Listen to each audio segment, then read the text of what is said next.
Building a monopoly. Branding, scale, network effects और technology कई तरीके से एक मोनोपोली को डिफाइन करते हैं, पर एक्चुअल में इन सभी का सही से फायदा उठाने के लिए तुम्हें अपना मार्केट बहुत केयरफुली चूज करना पड़ेगा और फिर बहुत केयरफुली अपना मार्केट एक्सपैंड करना पड़ेगा। और ऐसा करना क्यों है और ऐसा कैसे होगा, चलो मैं बताता हूँ। Start small and monopolize. हर एक स्टार्टअप स्टार्टिंग में छोटा होता है और हर एक स्टार्टअप स्टार्टिंग में अपने मार्केट का लार्ज प्रोपोर्शन यानी कि अपने मार्केट की मेजोरिटी कैप्चर करता है, उसे डोमिनेट करता है। इसीलिए हर स्टार्टअप को बहुत छोटे मार्केट से स्टार्ट करना चाहिए। बेसिकली भले ही तुम बहुत छोटे मार्केट से स्टार्ट करो, पर जितना भी तुम्हारा मार्केट हो तुम उसका मेजोरिटी पार्ट डोमिनेट करो। यही एक मोनोपोली की डेफिनेशन है और यही चीज हर एक मोनोपोली बिजनेस करता है। और ऐसा करने का रीजन बहुत सिंपल है। एक छोटे मार्केट को डोमिनेट करना आसान है रेदर देन अगर तुम एक बहुत बड़े मार्केट को डोमिनेट करने का ट्राई करो। अगर तुम ये सोचते हो कि तुम्हारा इनिशियल मार्केट बहुत बड़ा हो सकता है तो हाँ,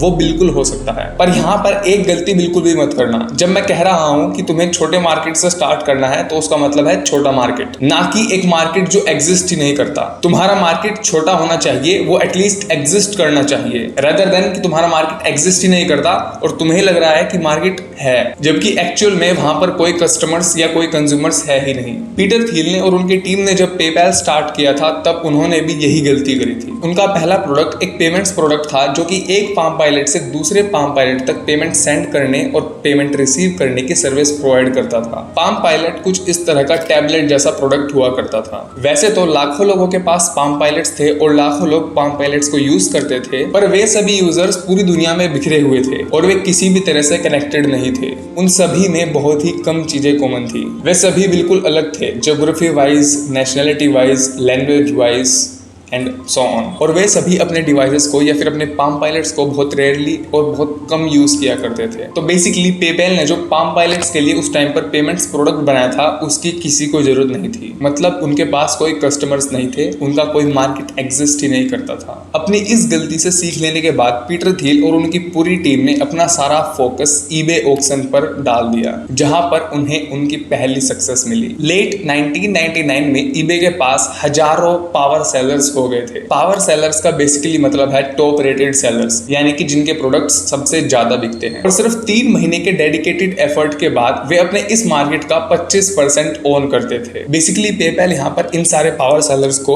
इजी पेमेंट्स करने का सर्विस प्रोवाइड करते थे। वे कहते हैं कि हमारे लिए कुछ हजार लोगों तक पहुंचना आसान था रेदर देन कि वे लाखों लोगों तक पहुंचने का ट्राई करते जो कि टोटली इस दुनिया में बिखरे हुए हैं। The perfect target market for a startup is a small group और particular people concentrated together and served by few or no competitors। एक स्टार्टअप के लिए एक परफेक्ट मार्केट हमेशा वो कहलाएगा जहां पर कुछ हजार लोग या कुछ सैकड़ों लोग हों, पर एटलीस्ट वे एक जगह कंसंट्रेटेड हों और जो भी तुम सर्विस या प्रोडक्ट उन्हें प्रोवाइड कर रहे हो उसका कोई क्लोज कॉम्पिटिटर ना हो। एक बहुत ही बड़े मार्केट को टारगेट करना एक बहुत ही बुरी चॉइस हो सकती है। और अगर तुम एक बहुत बड़े मार्केट को टारगेट करने जाते हो जहां पर ऑलरेडी बहुत सारे अच्छे कॉम्पिटिटर्स हैं तो ये तो उससे भी ज्यादा बुरी चॉइस होगी। एंड यही एक वजह है कि ये एक रेड फ्लैग माना जाता है जब भी कोई एंटरप्रेन्योर ये कहता है कि हम इस $100 बिलियन मार्केट का 1% ओन कर लेंगे या वगैरह वगैरह। अगर मैं प्रैक्टिकली बात करूं तो एक बहुत बड़े मार्केट में या तो एक अच्छा स्टार्टिंग पॉइंट तुम्हें नहीं मिलेगा या फिर वहां पर बहुत ज्यादा कंपटीशन होगा। तो इसीलिए उस $100 बिलियन मार्केट के 1% को कैप्चर करना भी कई बार बहुत मुश्किल हो सकता है। और अगर तुम किसी तरह उस मार्केट का कुछ परसेंट कैप्चर भी कर लेते हो तब भी तुम्हें सर्वाइव करने के लिए बहुत ज्यादा फाइट मारनी पड़ेगी। बहुत ज्यादा कंपटीशन का मतलब है कि तुम्हारे प्रॉफिट जीरो होंगे, as simple as that. Cut throat competition का मतलब है zero profits. Cut throat competition means your profit will be zero, period. Scaling up. जब एक बार तुमने अपने लिए कोई नीश मार्केट क्रिएट कर लिया या फिर उस नीश मार्केट को डोमिनेट कर लिया, फिर उसके बाद तुम्हें दूसरे रिलेटिव मार्केट्स में एक्सपैंड करना चाहिए, वो मार्केट जो कि तुम्हारे करंट मार्केट से थोड़ा बड़ा हो। Amazon इसका परफेक्ट एग्जांपल है। जेफ बेजोस का फाउंडिंग मिशन था कि वे पूरे ऑनलाइन रिटेल मार्केट को डोमिनेट करें और ऐसा करने के लिए उन्होंने बहुत स्मार्टली बुक्स से स्टार्ट करा। इस दुनिया में लाखों बुक्स हैं जिन्हें तुम बेच सकते हो, उन सभी बुक्स की ऑलमोस्ट सेम शेप है, सेम साइज है और उन्हें शिप करना ईजी होता है, उन्हें डिलीवर करना आसान होता है। और कुछ बुक्स ऐसी होती हैं जो बहुत रेयरली बिकती हैं और वे बुक्स किसी भी बुक स्टोर के लिए रखना सबसे कम प्रॉफिटेबल होता है, पर ये बुक्स भी कई बार अपने लिए सबसे ज्यादा एंथुसियास्टिक कस्टमर्स अट्रैक्ट करती हैं। फिर Amazon हर किसी के लिए एक डोमिनेंट सॉल्यूशन बन गया, हर उस इंसान के लिए जिसे एक बुक चाहिए पर वो बुक स्टोर से बहुत दूर रहता है, या फिर उसे एक ऐसी बुक चाहिए जो कि मिलना बहुत रेयर है। बुक्स के मार्केट को डोमिनेट करने के बाद Amazon के पास दो ऑप्शन थे। पहला कि Amazon अपने लिए कस्टमर्स बढ़ाए, यानी कि वे लोग जो बुक रीड करते हैं Amazon ऐसे और बुक रीडर्स क्रिएट करे, जो कि पॉसिबल नहीं था। तो Amazon ने दूसरा ऑप्शन चूज किया जो कि था बुक्स के अलावा दूसरे मार्केट्स में एक्सपैंड करना। Amazon ने बुक्स के बाद सीडीज, डीवीडीज, वीडियोस और सॉफ्टवेयर के मार्केट में एंटर किया और फिर इस तरह करके धीरे धीरे Amazon सारे प्रोडक्ट्स को अपने प्लेटफॉर्म पर ऐड करता गया, जब तक कि Amazon पूरी दुनिया का जनरल स्टोर नहीं बन गया। और कंपनी का नाम Amazon अपने आप में ही कंपनी की स्केलिंग स्ट्रेटेजी को दर्शाता है। जिस तरह Amazon रेन फॉरेस्ट की बायोडाइवर्सिटी है, यानी कि वहां पर बहुत सारी एनिमल स्पीसीज रहती हैं, ये बिल्कुल परफेक्टली दिखाता है Amazon के फर्स्ट गोल को, जो कि था कि वे अपने प्लेटफॉर्म पर इस दुनिया की हर एक बुक रजिस्टर करा सके। और वहीं आज Amazon ये रिप्रेजेंट करता है कि we have every kind of thing in this world, period. बिल्कुल इसी तरह eBay ने भी छोटे छोटे नीश मार्केट्स को डोमिनेट करना स्टार्ट किया था जब उसने 1995 में अपना पहला ऑक्शन मार्केट प्लेस लॉन्च किया था। उस टाइम पर eBay का गोल ये नहीं था कि पूरी दुनिया eBay को यूज करे, पर उनके ऑक्शन मार्केट प्लेस का ये प्रोडक्ट कुछ पर्टिकुलर लोगों के लिए, कुछ पर्टिकुलर ग्रुप्स के लिए बहुत ज्यादा सक्सेसफुल रहा। जैसे कि उस टाइम पर अमेरिका के लोग बीनी बेबी ऑब्सेसिव्स प्रोडक्ट्स यूज किया करते थे, जो कि कुछ इस तरह के प्रोडक्ट्स होते हैं। इन्हें ना सिर्फ बच्चे बट अडल्ट्स भी दूसरों को गिफ्ट किया करते थे। बीनी बेबी प्रोडक्ट्स में सक्सेसफुल होने के बाद eBay सीधा मोटर स्पोर्ट, कार्स या फिर इंडस्ट्रियल सरप्लस उन्होंने ऐड नहीं किया, पर वे भी बिल्कुल Amazon की तरह धीरे धीरे अपने मार्केट को एक्सपेंड करते गए। उन्होंने सबसे पहले कुछ पर्टिकुलर हॉबीज वाले लोगों को कैटर किया, जब तक कि वे सारे प्रोडक्ट्स के किंग नहीं बन गए जो कि ऑनलाइन मिला करते हैं, no matter what the item, यानी कि जब तक उनके प्लेटफॉर्म पर हर एक प्रोडक्ट ऐड नहीं हो गया। और eBay ने इस पूरे प्रोसेस में एक चीज सीखी कि जब तुम स्केल करने जाते हो तो तुम्हारे रास्ते में बहुत सारे हिडन ऑब्स्टिकल्स आते हैं। जैसे कि हर एक मार्केट प्लेस की तरह ऑक्शन मार्केट प्लेस भी नेचुरल मोनोपोली बन जाती है, क्योंकि जितने भी बायर्स हैं उन्हें वहीं पर आना पड़ेगा जहां पर सारे के सारे सेलर्स हैं, एंड वाइस वर्सा। और eBay ने ये रियलाइज किया कि ऑक्शन मॉडल कुछ पर्टिकुलर प्रोडक्ट्स के लिए बहुत ज्यादा अच्छा है और उन्हीं के लिए वो चल सकता है, जैसे कि कॉइन्स और स्टैम्प्स।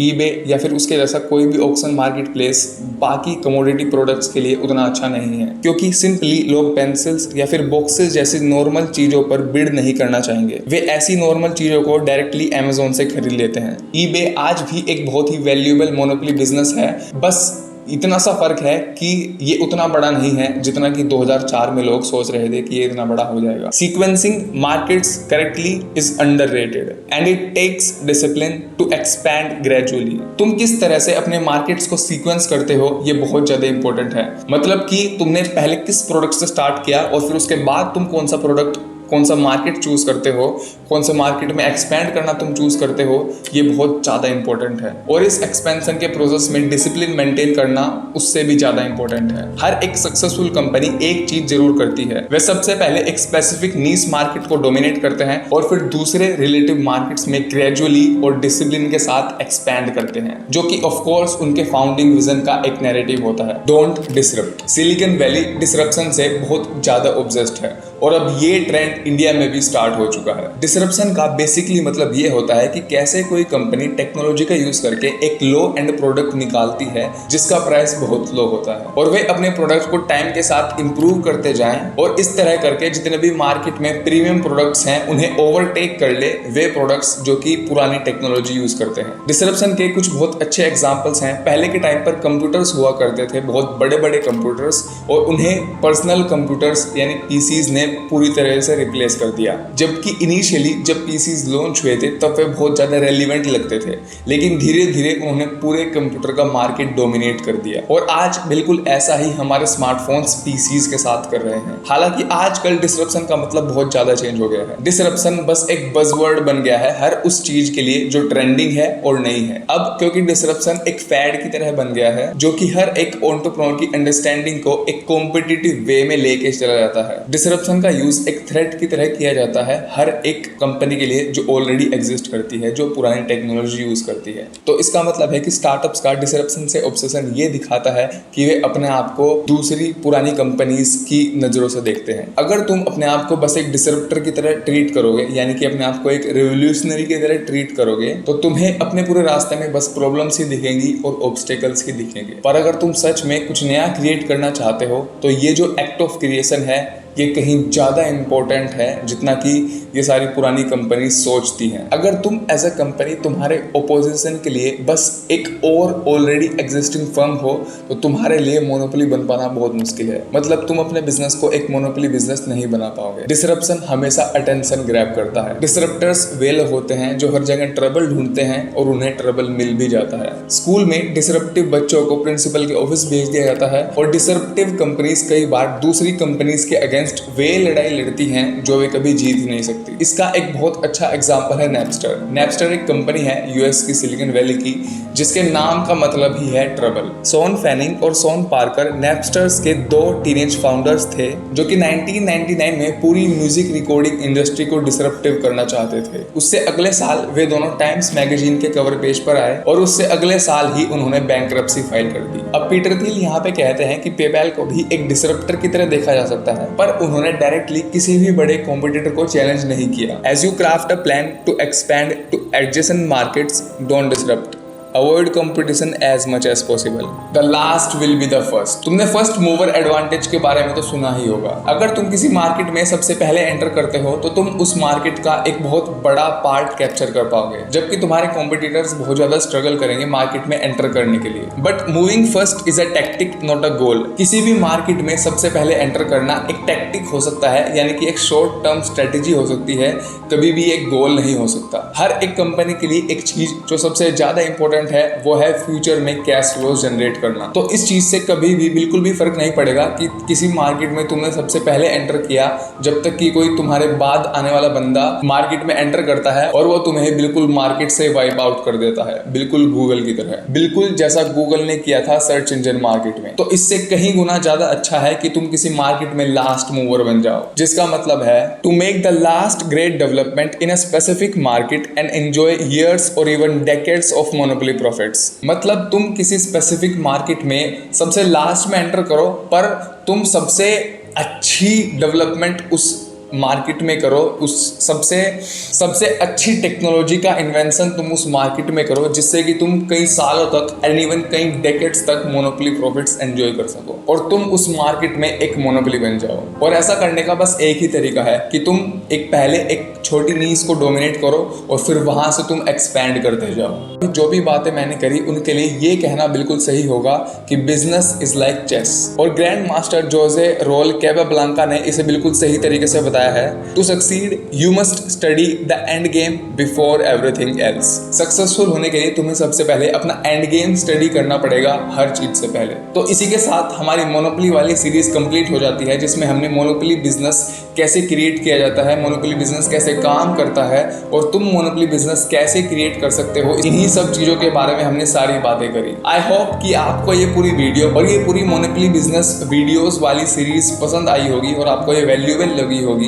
अगर आपको ये सच में वैल्यूएबल लगी तो प्लीज इस चैनल को सब्सक्राइब करो और इस वीडियो को लाइक करो। Thanks for watching. अब इसके बाद हम सिर्फ और सिर्फ शॉर्ट्स अपलोड करेंगे और हम महीने में 1 या 2 लॉन्ग वीडियो ही लाएंगे, पर हम ये मेक श्योर करेंगे कि वे 1 या 2 वीडियोस बहुत ही ज़्यादा हाई क्वालिटी वीडियोस हों। Thanks for watching.